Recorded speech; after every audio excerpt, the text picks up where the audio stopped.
सिद्धेभ्यः विश्वप्रकाशि महिमानममानमेकम् ओमक्षराद्यखिलवाङ्मयहेतुभूतम् यं शङ्करं सुगतमीशमनीशमाहु अरहन्तमूर्जितमहं तमहं नमामि। यह आचार्य योगेंद्र देव द्वारा विरचित अमृताशीति नामक महान आध्यात्मिक ग्रंथ है। इसका 24वां छंद चर्चा पर्याप्त हो गई, पर नीचे की दो पंक्तियों पर चर्चा अपनी अभी बाकी है गहराई की, वो आज चलेगी। छंद लेते हैं पहले। ज्वालायमान मदनानल कुंज मध्ये विश्वं कथं क्वथति कोऽपि कुतूहलेन तस्मिन्नपीह समसौख्यमयीं हिमानीम् अध्यासते यतिवरा समता प्रसादा। यदि मैं गलत नहीं हूं तो अभी इसका नहीं का हिंदी है वो भी नहीं पढ़ा गया है, क्योंकि अपने सीधी ऊपर से ही चर्चा शुरू कर ली थी। यदि पढ़ा गया हो तो बता दो। नहीं पढ़ा गया ना, तो वो भी पढ़ लें, क्योंकि ऐसा फिर अपन ने जब शुरू किया है तो अधूरा नहीं छोड़ना चाहिए। और उसके साथ दो पंक्तियों पे चर्चा आज करेंगे। नीचे देखिए, उत्थानिका। कामाग्नि से जलने वाले इस विश्व के बीच में समता रूपी अमृत मंत्र के बल से इन्होंने शब्द चेंज किया। उन्होंने क्या दिया मूल ग्रंथ में?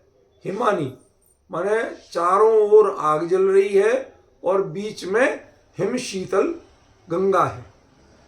उस गंगा में जो बैठे हैं उनको वो आग जलाती नहीं है, कष्ट नहीं करती, ऐसा मूल ग्रंथकार का अभिप्राय। ठीक है, एकदम सिंपल सरल अर्थ बता रहा हूं, कोई कठिन बात नहीं कर रहा हूं। लेकिन आचार्य जो बालचंद्र अध्यात्मी है टीकाकार, उन्होंने उसको हिमानी की जगह मंत्र, समता को मंत्र कहा।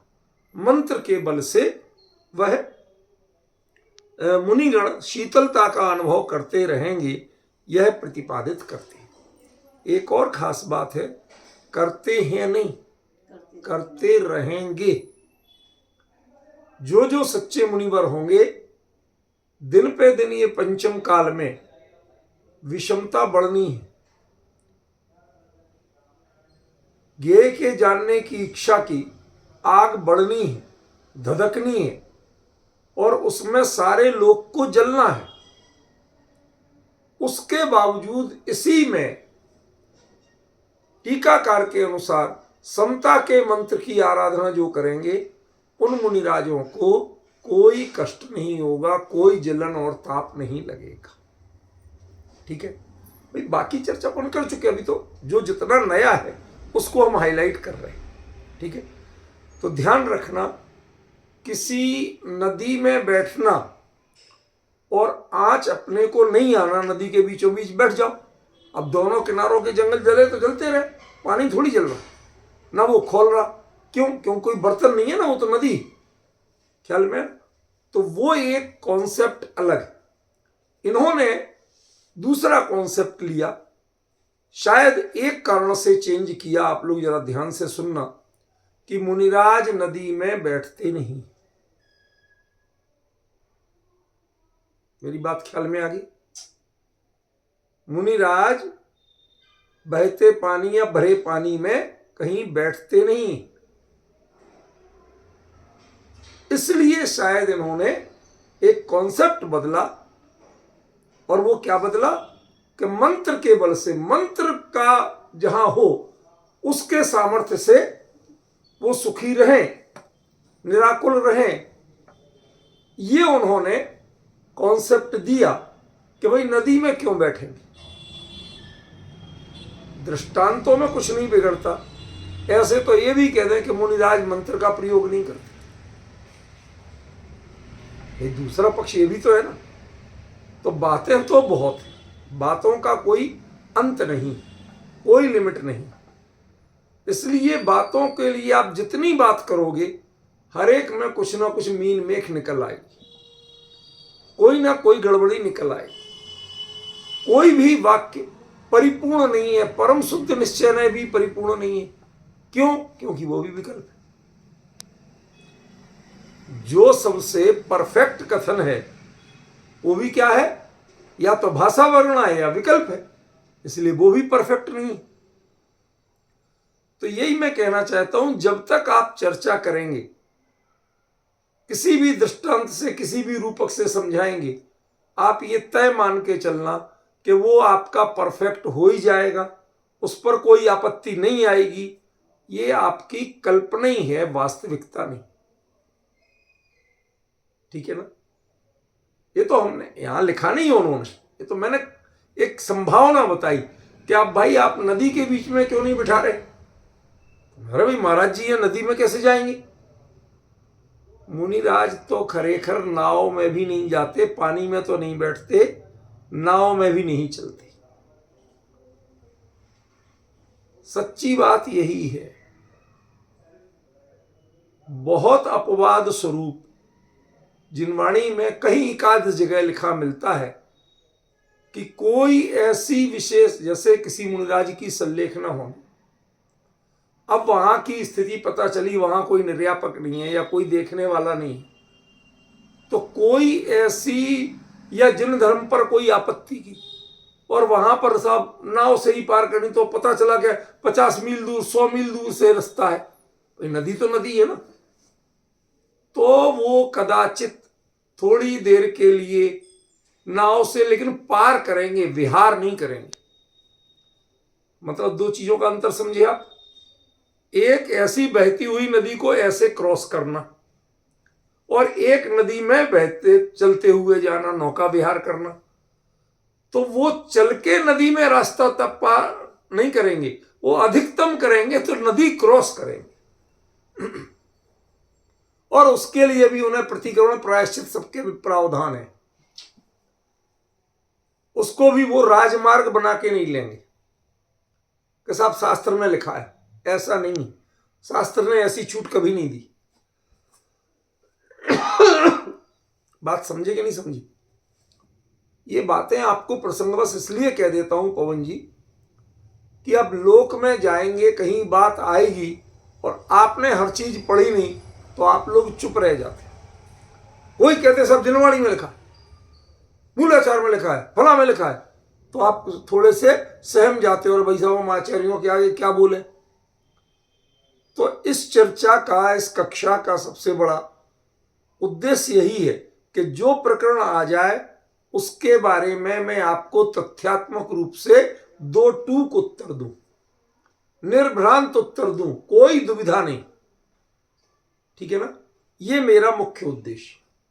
इसलिए ये अपना मुख्य विषय नहीं कि वो नदी पार में जाएंगे कि नहीं जाएंगे, नाव में बैठेंगे कि नहीं बैठेंगे। यहां उन मुनिराजों की कोई ऐसी चर्या की चर्चा नहीं चल रही, लेकिन जो दृष्टांत दिए हैं उन दृष्टांतों की सार्थकता समझने के लिए ये बात आपको बताई जा रही है। ठीक है ना? तो नदी का उत्तर तो दे दिया। दूसरा उत्तर क्या है होना चाहिए? मंत्र का। मुनिराज मंत्र का प्रयोग कर सकते हैं या नहीं? मेरा प्रश्न ध्यान देना। आप लोगों में सबसे बड़ी कमी यह है कि प्रश्न भी पूरा नहीं सुनते, उत्तर चालू कर देते, चाहे सारे ही में करें।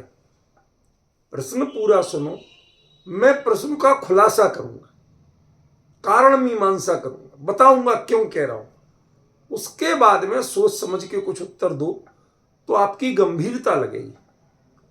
कोई भी बात कहीं कही गई है तो वो देखो, जो कई मंत्र हैं जिनका प्रयोग, जिनका उच्चारण, जिनका पाठ मुनिराज प्रतिदिन करते।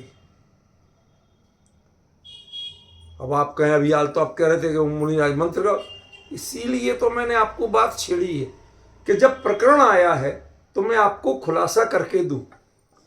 देखो भैया, मंत्रों का उच्चारण करना और मंत्रों का प्रयोग करना, इन दोनों में बहुत बड़ा अंतर है। जैसे केमिस्ट दवाइयों का उच्चारण दिन भर करता है, लेकिन वो किसी को दवाई लिख के दे नहीं सकता, वो डॉक्टर ही देगा। समझ गए ना? वो लिख के नहीं दे सकता, वो दवाई बेच सकता है।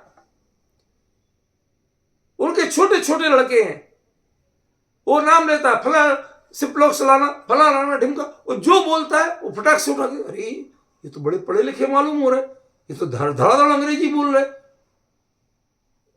उनको सिर्फ दवाइयों के नाम और उनकी डिजाइन रटाई गई है, उस कंपनी की दवाई कहां रखी गई है रटाई गई है, वहां से वो देख के अंदाज से पढ़ के और दे देते। वो ये भी कह देते हैं ये आंख की है, ये पेट की है, ये कान की है, ये फला की है, ढिमका की है, ये एंटीबायोटिक, सब इतना बोल देंगे। लेकिन इसके बावजूद वो ना तो आपको लिख सकते कि ये दवाई दे दो, और ना एक दे सकते कि भैया तुम्हें फला बीमारी। जो देते हैं वो कानून का उल्लंघन करते हैं। क्यों? क्योंकि तुम डॉक्टर नहीं हो, और जब तक डॉक्टर नहीं हो जब तक तुम दे नहीं सकते। समझ गए? लेकिन वो अपने नया कोई लड़का आए तो वो पूरी दुकान बताएगा, यहां पर फला कंपनी की दवाई, यहां इस चीज की दवाई, पूरे में बताएगा। अब हजारों प्रकार की दवाइयां सब रखी, सबकी जानकारी दे रहा, सबका नाम उच्चारण कर रहा। तो इतने सारे नाम उच्चारण कर लिए तो डॉक्टर हो गया, दवाई देने लायक हो गया? कोई लिख देगा, उसकी गारंटी, उसकी जिम्मेवारी पे मैं वो दवाई दे दूंगा, पर मैं अपनी ओर से नहीं दे सकता। अब डिफरेंस ख्याल में आ गया? क्लियर हुआ? यही बात यहां कहना चाहते हैं कि मुनिराज, जिनवाणी में जितने सूत्र वाक्य हैं उनमें बहुत से मंत्र रूप भी हैं। महाबंध के शुरुआत में पढ़िए, सारे मंत्र दिए। अनेकों ग्रंथ हैं ऐसे जिनमें वो मंत्र रूप में सूत्र दिए हुए और वो उनका उच्चारण करते हैं। उच्चारण क्यों करते हैं?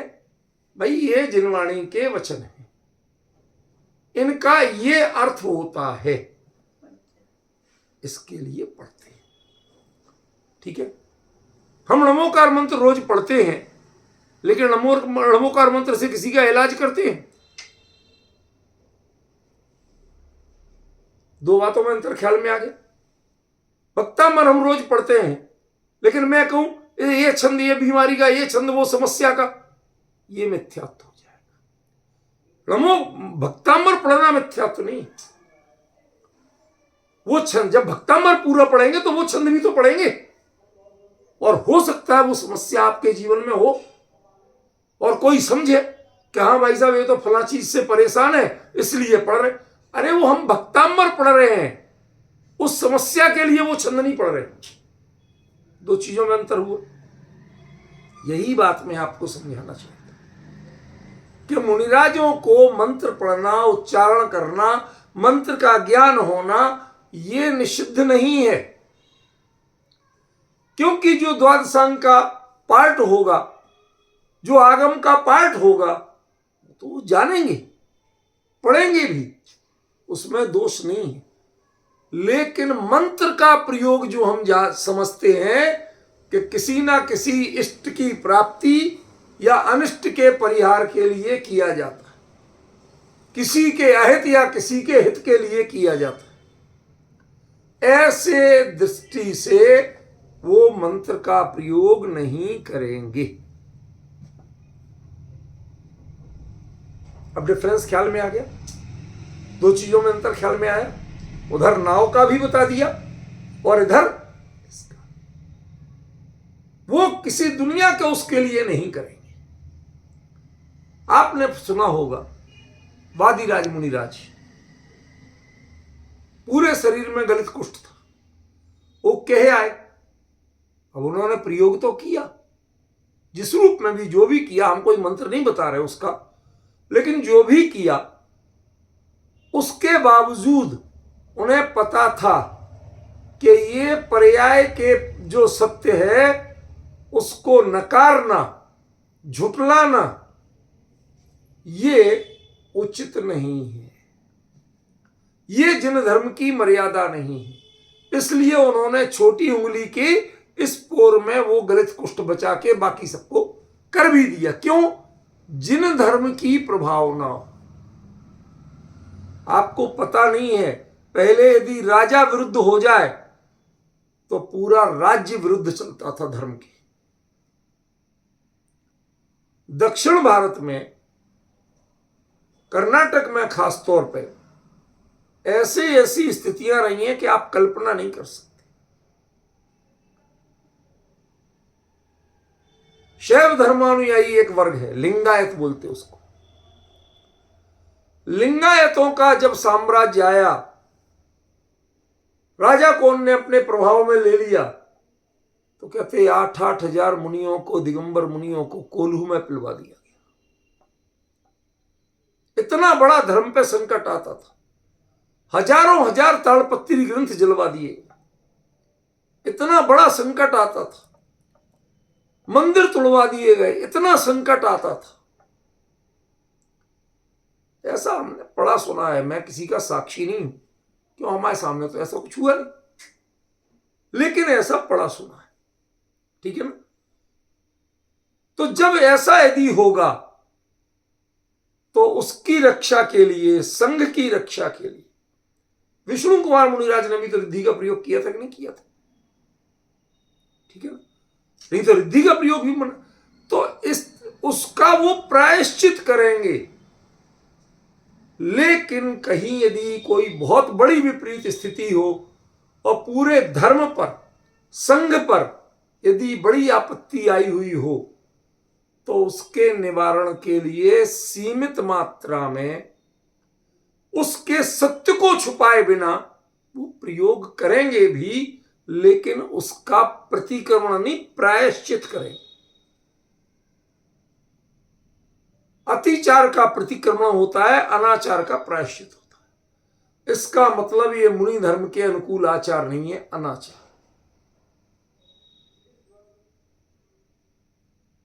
समझ गए कि नहीं? तो यहां पर जो कहा मंत्र के प्रयोग करने का, तो सब सारी दुनिया में आग लगी रहे, मैं मंत्र पढ़ूंगा मेरे लिए कुछ भी नहीं होगा, ये मुनि धर्म नहीं है। वो अपनी सुख सुविधा के लिए ऐसा नहीं कर सकते हैं। आचार्य ने दृष्टांत दे दिया, बात दूसरी है। ख्याल में वो मूल में आचार्य ने जो कहा था कि नदी में, वो एक काल्पनिक था, वो रूपक था। डिफरेंस समझे? सम सौख्यमयी हिमानी, समता के सुख रूपी हिमानी गंगा, वो रूपक था, रूपी लग गया, वहां रूपक अलंकार हो गया। वो अलंकार था, वो वास्तविकता नहीं थी।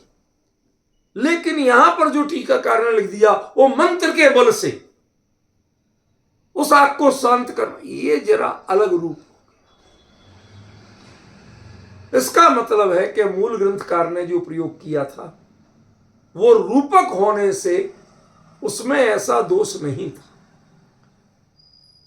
लेकिन मंत्र का प्रयोग करके गर्मी को शांत करना ये मुनि धर्म के अनुकूल नहीं है, क्योंकि ये वो अपने लिए कर रहे, देह के लिए कर रहे। इसकी स्वीकृति जिनागम में नहीं। इसलिए हम जो चर्चा करेंगे उसका केंद्र क्या रखेंगे? सम सौख्यमयी हिमानीम रखेंगे। समता और उस सुख के सुख को देने वाले मंत्र की बात नहीं करेंगे। प्रकरण आया तो कॉन्सेप्ट क्लियर करना मेरा कर्तव्य है, पवन जी भाई साहब, ठीक है ना? देखो आगे खंडान्वय। ज्वालायमान मदनानल पुंज मध्य, जलती हुई काम वासना रूपी अग्नि के समूह के बीच में।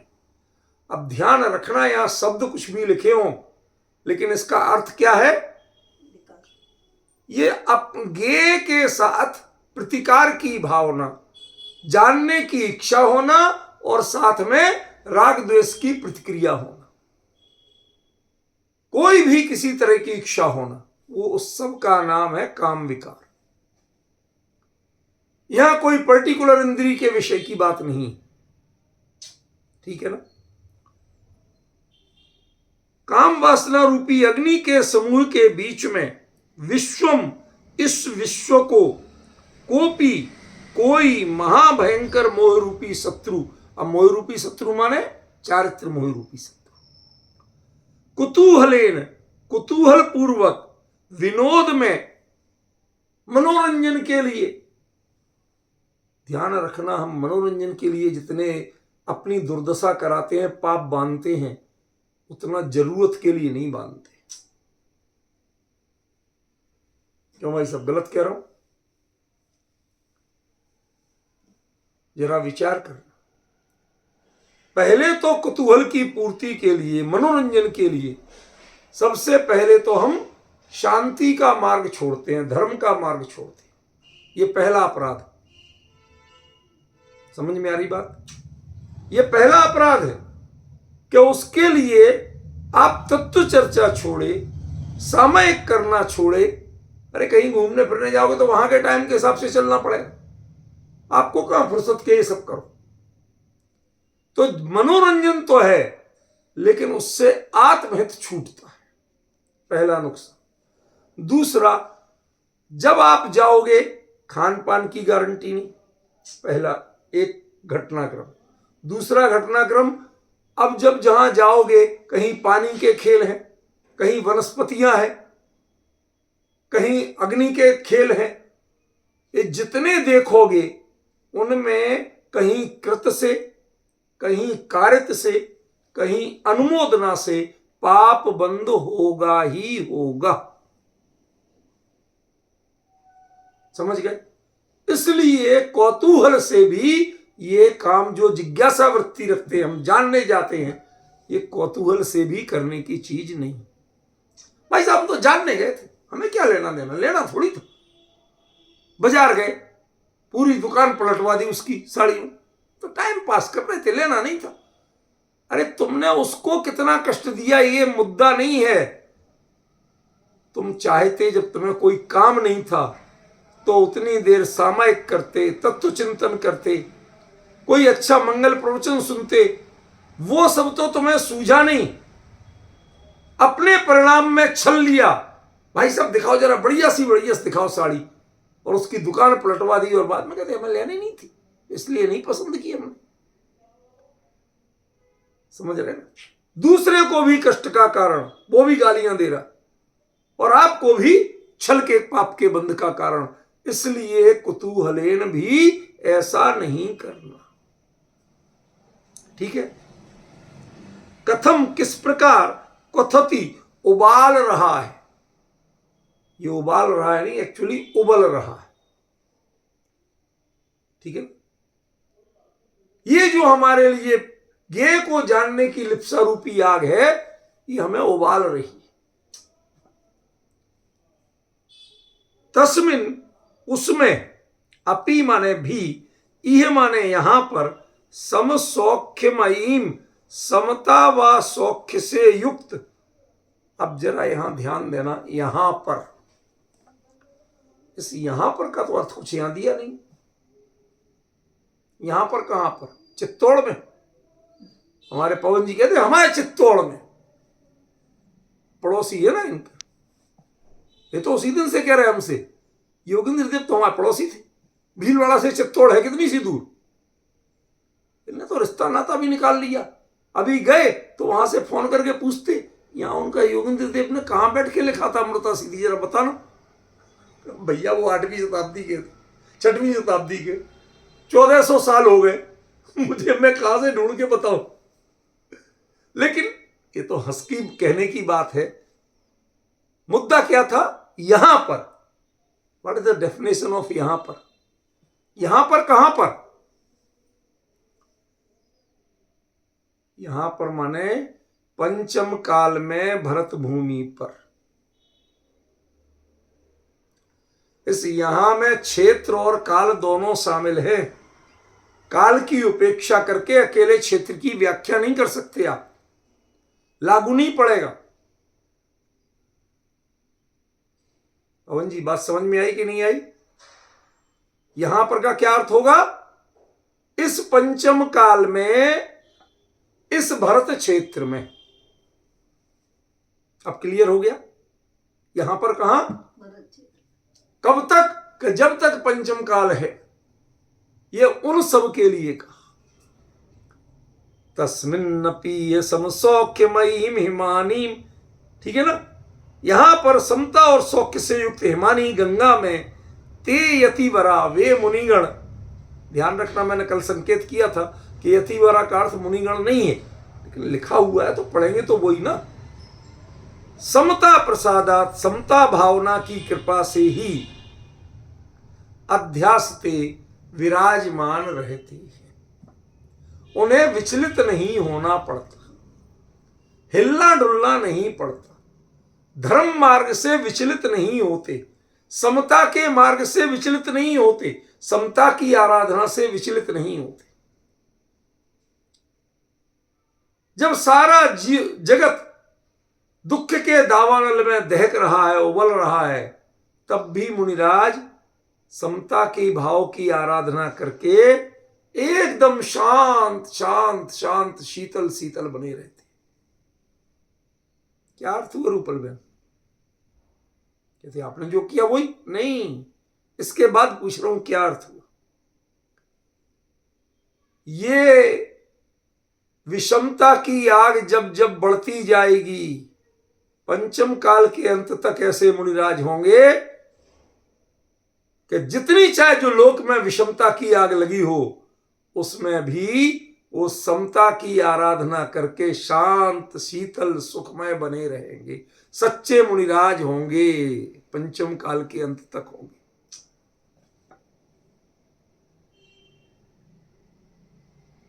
हमेशा अर्थ को बहुत व्यापक करके लेना। यहां पर होंगे माने, मैंने इसीलिए काल जोड़ा था, अकेला क्षेत्र नहीं।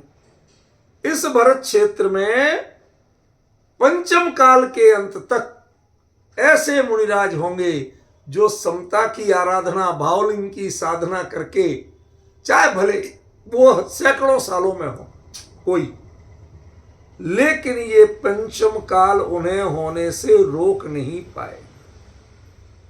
ये तुम्हारे गैजेट्स का चमत्कार उनको बांध नहीं पाएगा। वो बिना गैजेट्स के अपनी आत्म साधना करने में समर्थ होंगे।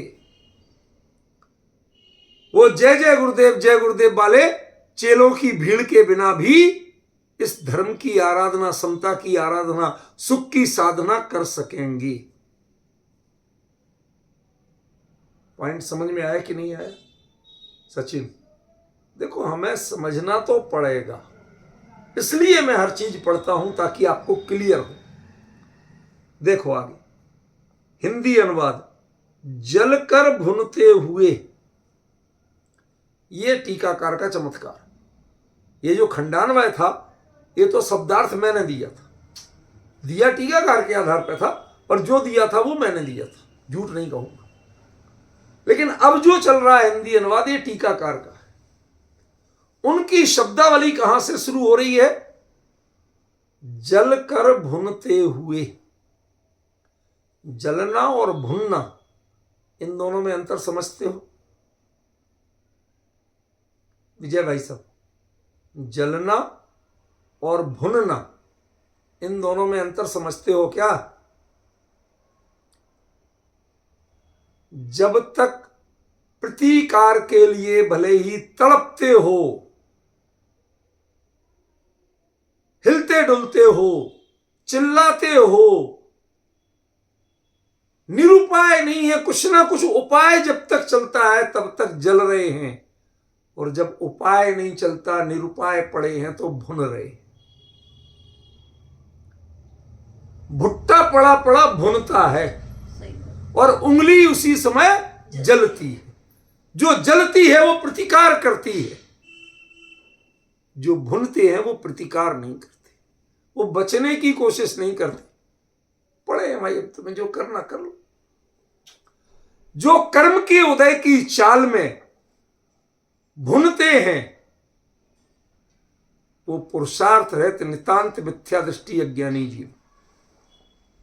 अज्ञानी जीव भुनते हैं और ज्ञानी जीव मात्र चारित्र मोह के कारण जो गड़बड़ी होती है उसमें जलते हैं। जो जलते हैं तो प्रतिकार करते हैं, उंगली गई तो तुरंत हटा लेंगे, उस पर पानी लगाएंगे, पट्टी बांधेंगे, कुछ ना कुछ करेंगे। समझ गए ना? प्रतिकार करते हैं। जलने वाला प्रतिकार करेगा, भुनने वाला प्रतिकार नहीं करेगा। आचार्य ने क्या कह दिया? पहले जले और फिर भुने। शुरू में इस गेय की वासना रूपी आग में हमें कभी जलन होती है ज्ञानियों को, तो धीरे क्या तुम व्यर्थ की बातों में लगे हो, इधर जाओ उधर जाओ, दुबई घूमने जाओ, क्या लिखा है? कुछ है क्या? कुछ होता भी है तो अपने आप को बचाने की कोशिश करते। समझ में? फिर धीरे धीरे वो रूपल बहन बन जाते हैं। जब फुर्सत मिलती है वहीं समुद्र के किनारे चले जाते हैं, घूमने बैठते हैं, एंजॉय करते हैं। एंजॉय करने लगे उसमें। आग में जिनको मजा आने लगा, निरुपाय होके पड़े हैं, देख रहे हैं भैया अभी क्या करें, हमारी तो मजबूरी है, कर नहीं करना। ये भुनना है, ये जलना नहीं। जिनको उससे बचने की भावना होती है, फंसते हैं उसमें, लेकिन फंसने के साथ बचते हैं, उनको क्या कहते हैं? जलना। और जो पढ़ के रह जाते हैं, तुम्हें को जो करना है तो करो। जैसे वो चुटकुला चलता ना कि आप जंगल में जा रहे हो, सामने शेर आ जाए तो क्या करोगे? तो उसी को जो करना होगा करेंगे, हम क्या करेंगे? समझ गए ना? ये भुनने। जब पुरुषार्थ विहीन हो जाए जीव, पुरुषार्थ करने का मन भी नहीं करे, भाव ही नहीं करे, वो भुनना है। इसलिए आचार्य ने मूल में जलना शब्द प्रयोग किया था, भुनना शब्द प्रयोग नहीं किया। यह भुनना मिथ्यात्व पे लागू पड़ता है और जलना अविरति पर लागू पड़ता है।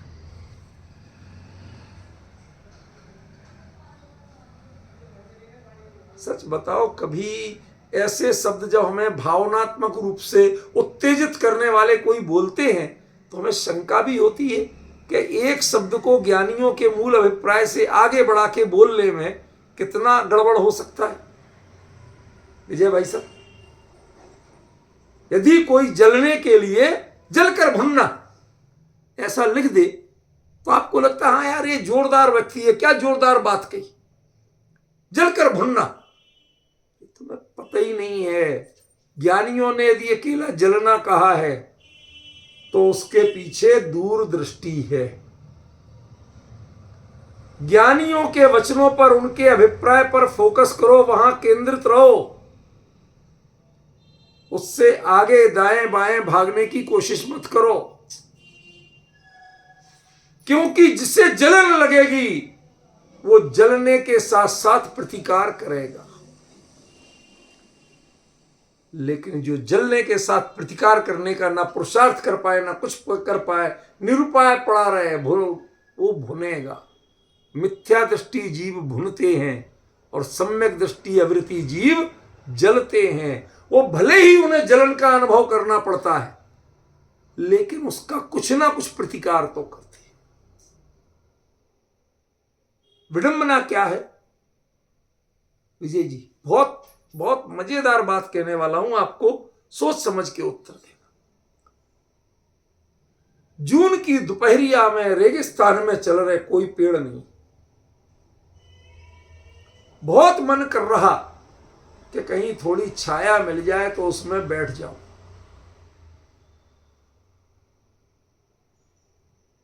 अब पूछा, भाई साहब यहां कहीं छाया मिलेगी? तो किसी ने कहा भाई तुम्हारी छाया तो तुम्हारे पास है, आपकी भी तो छाया पड़ती है कि नहीं पड़ती है? अब क्या उत्तर है? जो मेरी छाया पड़ रही है ये मेरे काम की नहीं है। उस छाया में दुनिया बैठ सकती है, कोई भी बैठ ले, लेकिन वह मेरे लिए शरणभूत नहीं। समझ रहे ना? डिफरेंस हुआ कि नहीं हुआ? जब छाया चाहिए, प्रतिकार चाहिए, तो अन्य लोग कहते हैं हमें प्रतिकार नहीं है, लेकिन अपनी छाया भी बचाती है और हर कोई बचता है इससे। बचता है माने अपने आप को लू से, गर्मी से बचाता है। विजय जी लिखो कम, सुनो ज्यादा, सामने देखो जरा, कैसे बचता है? ऐसे बचता है। अरे छाता नहीं है, कुछ नहीं है, चाहे अपना कपड़े लेके उसकी छाया कर लेता, वो भी नहीं हो तो हाथ की छाया कर। और मुनिराज के लिए छूट नहीं है। मुनिराज पिच्छी की छाया नहीं कर सकते, उसकी छतरी नहीं बना सकते, हाथ की हथेली की छाया नहीं कर सकते, बल्कि अपने आप को इतना शीतल करते हैं। देखो आप उसी पॉइंट पे आ रहे हैं। क्या करते हैं वो? अपने उपयोग को इतना शीतल करते हैं कि वो बाहर की दाह उनके अंदर नहीं पहुंचती, उनके चित्त को, उनके उपयोग को जला नहीं पाती। जो छद्मस्त है वो अपनी छाया का उपयोग करता है। पहले दृष्टांत दिया था तो आपको क्या लग रहा था? अपनी छाया में कैसे बैठ जाएगा? तो यहां किसमें हो जब ऐसा हाथ कर लेते, तेज धूप सामने से लग रही तो ऐसे करते हो कि नहीं करते हो? तो वो छाया किसकी है?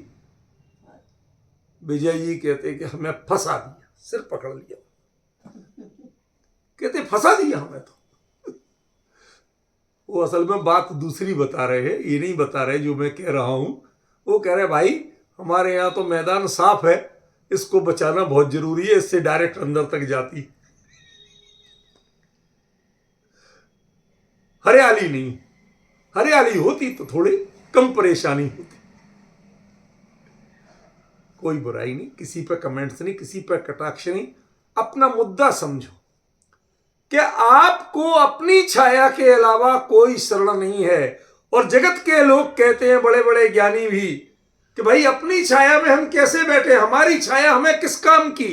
वो भूल जाते हैं कि अपना जो हाथ है ना, ये अपना हाथ जगन्नाथ है, इसकी भी छाया ली जा सकती है और हर कोई लेता है। और उससे जितने बचते हैं उतने किसी से नहीं बचते। क्यों पवन जी, लेते कि नहीं लेते? समभाव से अपनी छाया खुद बन जाओ, दूसरों की छाया में जीना मत सीखो।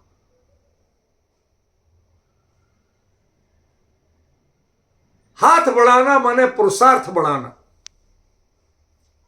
हाथ बढ़ाओ, अपनी छाया खुद बन जाओ। अपने पुरुषार्थ से सारी आग जल रही है विषयों की, उसमें हम समता भाव की आराधना करके एकदम शीतल बने हुए, निराकुल बने हुए हैं। अपने हाथ से अपना हाथ बढ़ाओ और अपनी छाया खुद बन जाओ। दृष्टि की चमक भी से भी बचाता है। सामने से तेज चमक हो तो हम ऐसे लगा लेते कि नहीं हाथ। वो आंखें चुंधियाने से भी बचाता है और धूप से भी बचाता है। ये अपना हाथ जगन्नाथ है। अपना हाथ बढ़ाना माने अपना पुरुषार्थ बढ़ाना, दूसरे पर आश्रित नहीं रहना। अपना पुरुषार्थ बढ़ाओ, आपको बहुत कुछ मिलेगा, समाधान मिलेगा। ठीक है ना? चलिए, जलकर भुनते हुए कामरूपी अग्नि के समूह के बीच संपूर्ण लोक को यह मोह नामक वैरी विनोद पूर्वक मजे ले लेकर किस प्रकार उबाल रहा है। कई लोग होते हैं ना, जीवों को परेशान कर करके मनोरंजन करते हैं। कोई मुर्गे लड़ा के कर रहा है, कोई कुछ करके कर रहा है। क्रूरता की पराकाष्ठा ऐसी होती है कि मुर्गों को शराब पिलाएंगे, उन्मत्त हो जाएंगे तो वो जोर जोर से लड़ते, उन्हें उतने में मजा नहीं आ रहा तो उनके पैरों में ब्लेड बांध देते। अब वो एक दूसरे पे चढ़ेंगे तो वो कटेंगे, उनका खून बहेगा तो इनको ज्यादा तसल्ली होती है। ये हिंसानंदी रौद्र ध्यान के धनी हैं। समझ रहे हो? ऐसे ऐसे जीव भी हैं इस संसार में। और दूसरी ओर ये सब विपरीत परिणमन चल रहा है और अपने परिणाम को संभाल के स्वयं को संभालने वाले ऐसे मुनिवर भी। ठीक है?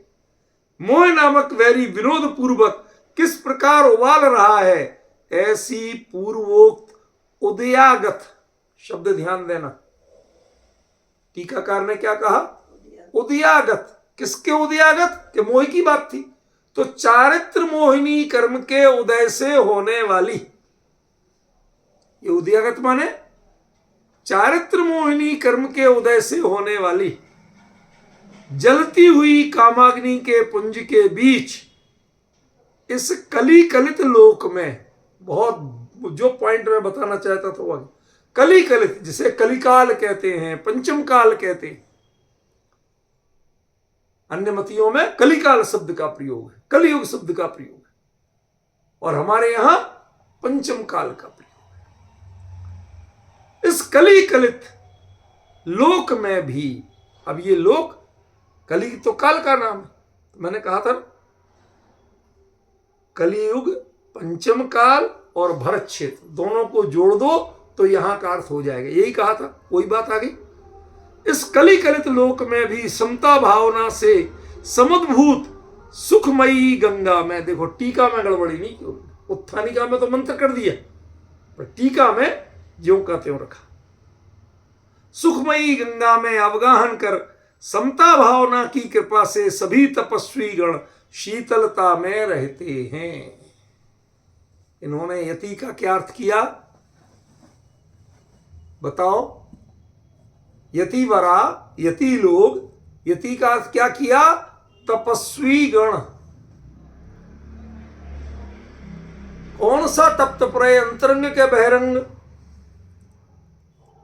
ना अंतरंग ना बहिरंग, क्योंकि समता इस यह नाम ना अंतरंग में आता है ना बहिरंग में आता है।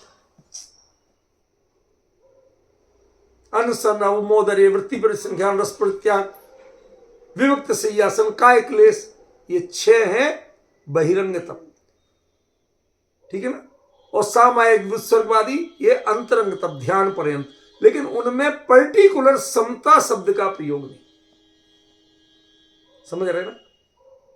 तो यहां पर तपस्वी जन जो कह रहे हैं, कौन तपस्वी है सबसे बड़ा, कि सारी दुनिया गे को जान जाए, एक तो गे को जानना चाहती है और इनको इच्छा ही नहीं होती, दूसरा सारी दुनिया गे से प्रतिक्रिया करती है और इनमें कोई प्रतिक्रिया ही नहीं होती। पॉइंट समझ में आ गया। किसे कहा तपस्या, ये असली तपस्या है भाई साहब विजय जी। क्या है असली तपस्या, एक तो गे को जानने की इच्छा नहीं होना, और जो जानने में आ जाए, झलकने में आ जाए, उस पर कोई प्रतिक्रिया नहीं होना, यह है असली तपस्या। जानने की इच्छा नहीं होना ये अंतरंग तप हो गया, और जानने में आ गया तो उस पर प्रतिक्रिया नहीं होना, ये बहिरंग तप हो गया। ये है असली तप, ठीक है ना। तपस्वी गण शीतलता में रहते हैं। भावार्थ, वीतराग निर्विकल्प समाधि नामक संभावना रूपी आकाश गंगा के जल, ध्यान रखना क्या नाम दे दिया यहां, Akash Ganga. What is the definition of Akash Ganga, इसके लिए आपको अंग्रेजी में कहते हैं ना कुछ गैलेक्सी, शायद सही बोला गलत, मैं अंग्रेजी नहीं जानता भाई, आप लोग ज्यादा जानते हैं क्या। जो ये गैलेक्सीज होती हैं आकाश में, इनको आकाश गंगा कहते हैं। यहां वो अर्थ नहीं है जो अन्य मतियों में कथा चलती है लोक में प्रचलित, कि गंगा तो स्वर्गलोक में थी, उसे भगीरथ तपस्या करके धरती पे लाए थे, भारत भूमि पे प्रवाहित की थी, समझ गए। यहां आकाश गंगा माने वो, या हिमालय से निकलने वाली गंगा, वो बिल्कुल हिमानी। आचार्य ने मूल ग्रंथ में बिल्कुल परफेक्ट शब्द का प्रयोग किया। वो हिमालय से निकली है तो हिमानी है, उसका जल हमेशा शीतल रहेगा, समझ गए ना। उसके लिए कोई अतिरिक्त कल्पना करने की जरूरत नहीं। आकाश से आई के स्वर्ग से आई, ये कल्पना करने की जरूरत नहीं। ठीक है, तो उसको आकाश गंगा के जल के सिवाय मोह रूपी प्रभंजन, प्रभंजन किसको कहते हैं? तेज आग से जो आग धधक, तेज हवा से जो आग धधकती है उसको प्रभंजन कहते हैं। धू धू करके जलती ज्वा, चलता फिर राग प्रभंजन है। ये पढ़ा है पूजन में, कहीं याद आ रहा है? हाँ, डॉक्टर साहब ने जो सीमंदर भगवान की पूजन लिखी, धू धू करके जलती दुख की ज्वाला, चल जगती तल है, बेचेत पड़े सब देई है, चलता फिर राग प्रभंजन। समझ गया? वो प्रभंजन माने तेज आग, जिससे एकदम वो आग लपटन वाली बन जाए। यहां प्रभंजन हर किसी, हवा को नहीं कहा कि धोंकने और हवा करने, इन दोनों में अंतर होता है। और विजय जी भाई साहब फिर से ध्यान दे लो जरा। हाँ, इधर देख लो सामने, क्या कह रहा हूं? कोयले की अंगीठी जलाई कभी?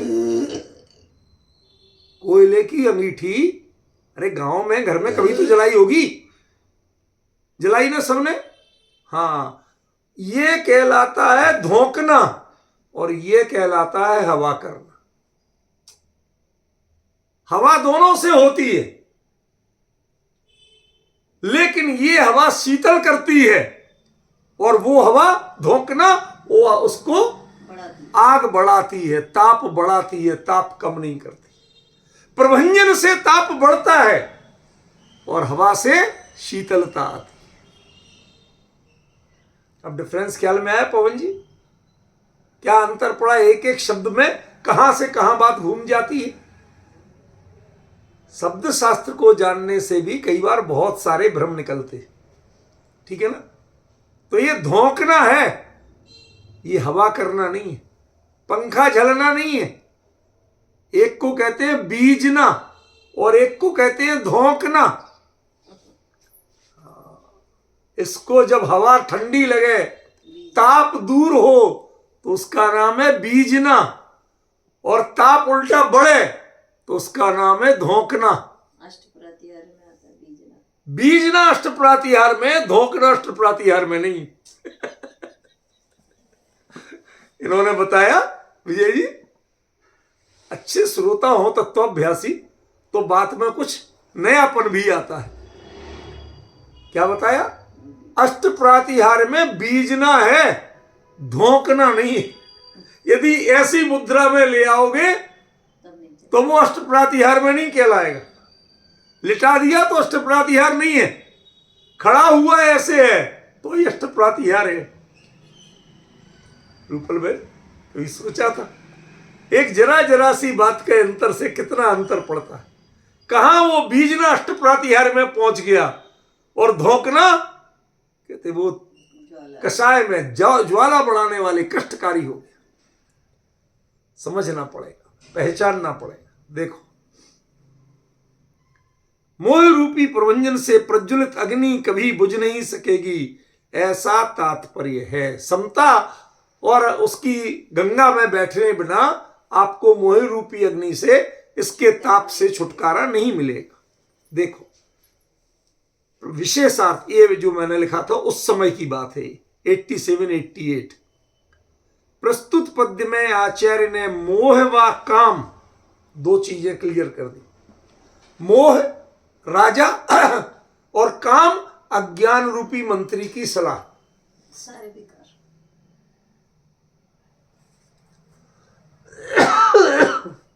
समझ रहे हो ना? मोह क्या है? राजा, वो प्रमुख, और उसके इशारे पे काम करने वाला कौन है? अज्ञान रूपी मंत्री। तो यहां पर दोनों ले लिए कि मोह व काम, काम है अज्ञान रूपी मंत्री का वर्क और मोह है वो चारित्र मोह का उदय। इनके हाथों होने वाली विश्व की दुर्दशा का निरूपण करते हुए उस दुर्अवस्था से बचने का एकमात्र साधन समता का अवलंबन इसमें बताया गया। जिस प्रकार काढ़े को अग्नि पर बारंबार उबालते,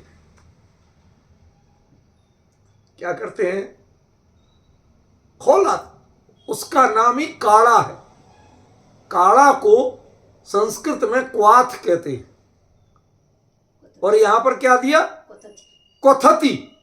वो क्वथन क्रिया है और क्वथन से क्वाथ बनता है, इसलिए यहां काढ़ा शब्द का प्रयोग किया ताकि आप मूल छंद से जुड़ सके। इसमें दिया ना, विश्वम कथम क्वथति कोपि कुतूहलेन, ये क्वथति, क्वथन क्रिया जो है उससे क्वाथ बनता है, काढ़ा बनता है। समझ गए? काढ़ा कब तक, काढ़ा कब तक, उबल के जब तक आधा नहीं रह जाए, जब तक पकाते रहो। अरे भाई साहब, काहे को गर्म तो हो गया, अब काहे को ईंधन खर्च कर रहे भाई, उसका पूरा रस निकालना। जब तक उसका रस नहीं निकल जाए तब तक क्या फायदा है काढ़े का, वो काम ही नहीं करेगा। ऐसे ही ये जगत कहता है इस मनुष्य गति का, जब तक पूरा रस नहीं निकल जाए, ये पौरुषहीन नहीं हो जाए, पुरुषार्थ की भावना काम करना बंद कर दे, शरीर को संभालो, परिवार को संभालो, बच्चों को संभालो, दुकान को संभालो, बिजनेस को संभालो, सबके हाथों बंध के मजबूर नहीं हो जाओ, इतना उबालो इसको, चढ़ाओ चने के झाड़ पे। अरे बेटा नौजवान, चल तेरी शादी कर, अब चल अपना कमाई धमाई कर, देख तेरे को इतना पैसा देते, एक नई फैक्ट्री खुलवा देते। समझ रहे ना? उबाल के आधी जिंदगी उसकी चौपट कर दो, और जब उबल के वो काला रह जाए तो उसके बाद में वो दूसरों के पीने के काम आता है, दूसरों का भला करता है, अपने लिए कुछ नहीं बचाता। जो कुछ उसके लिए बचता है वो तो छान के कूड़े में फेंक दिया जाता। मनी मजाक नहीं कर रहा हूं, आप अपने जीवन का एनालिसिस करके देख लीजिए। आधी जिंदगी जिनके लिए जीते हो, बची हुई जिंदगी में वो आपके सुविधाओं का भोग वो करते हैं और आपके व्यक्तित्व को काढ़े के, छने हुए काढ़े के कचरे की तरह फेंक देते।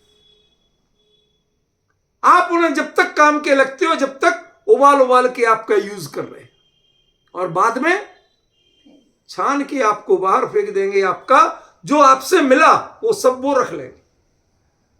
ये बड़ा रहस्य काढ़े में। देखो, जिस प्रकार काढ़े को अग्नि में बार बार उबालते हैं, आचार्य कहते हैं मोहग्रस्त जीव भी कामाग्नि से संतप्त हो मानो निरंतर उबल रहे हैं। ये अर्थ पढ़ने के चक्कर में जो बात आज कहना थी वो अभी शुरू नहीं कर पाए, पर बात आएगी जो वो तो कही जाएगी ना। ये थोड़ी कर सकते कि ये छोड़ो वो छोड़ो, ये कर दो वो, ऐसे नहीं। एक बात पूरी करें। चलो आज यही सही, समय मुश्किल से 5-6 मिनट बचे हैं, बताता हूं। जिस प्रकार मोहग्रस्त जीव भी कामाग्नि से संतप्त होकर निरंतर उबल रहे हैं और जन्म मरण आदि दुखों को भोग रहे हैं, जब समस्त संसार की ऐसी दुर्दशा है, कोई एकाध की नहीं है, बाकी जीव तो मिथ्यात्व के बड़े दर्शनोच्चारित तो दोनों मोहिनियों के कारण परेशान, और ये तुम तो अभी समझदार हो, तुम समझ सकते हो, ये तो समझते ही नहीं। ये तो भुनने वाले लोग हैं, तुम जलने वाले हो। थोड़ी प्रतिकार करना सीख लो, समझे? जन्म मरण आदि दुखों को भोग रहे हैं, जब समस्त संसार की ऐसी दुर्दशा है, सर्वत्र दारुण दाहकता व्याप्त है। दारुण माने भयंकर और दाहकता माने जलन, ठीक है ना? ताप, भयंकर गर्मी, जब सब ओर व्याप्त है तो बचने का उपाय क्या हो सकता? इसका समाधान यहां दिया गया कि निज शुद्धात्म तत्व की आराधना तल्लीनता रूपी समता भावना रूपी गंगा में जो गहरे बैठ गए। पढ़ते हैं ना, जिन खोजा तिन पाइया गहरे पानी पैठ, मैं बपुरा बूढ़न डरा रहा किनारे बैठ। कुछ अर्थ समझी रूपलवन के? अकेला सर हिला रही हो? ये कबीर ने लिखा है, ये कोई हमारे आचार्य ने नहीं लिखा। जिन खोजा, जिन्होंने तत्व को प्राप्त किया, तिन पाइया। तुम कोशिश ही नहीं करते, तुम गुरुदेव आप सुना दो, पंडित जी आप सुना दो। जो दुनिया से सुनना चाहते हैं, खुद नहीं समझना चाहते हैं, उन्हें कुछ नहीं मिलता। साहब हम सुबह इनका सुनते, दोपहर उनका सुनते, शाम का उनका सुनते, अपनी कब सुनोगे भले आदमी?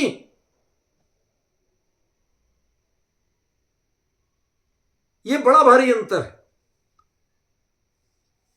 गहरे पानी बैठ गए हैं ऐसे ज्ञानी मुनवर, इस दारुण दाहकता से सुरक्षित रहकर शांत व शीतल निजानंद के रस का पान करते रहते।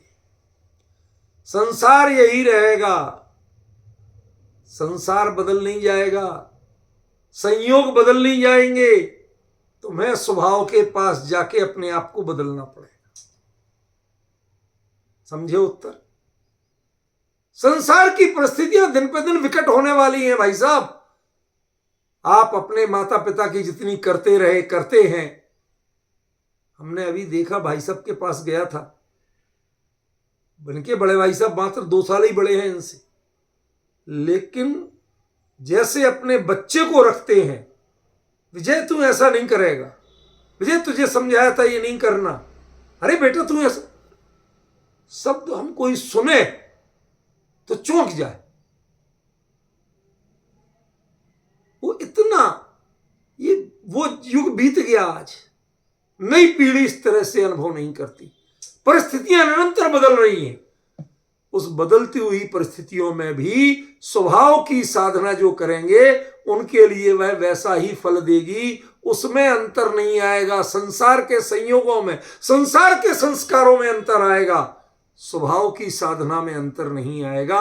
कोई काल और कोई क्षेत्र स्वभाव की साधना का फल नहीं बदल सकता। समझ में आया सचिन?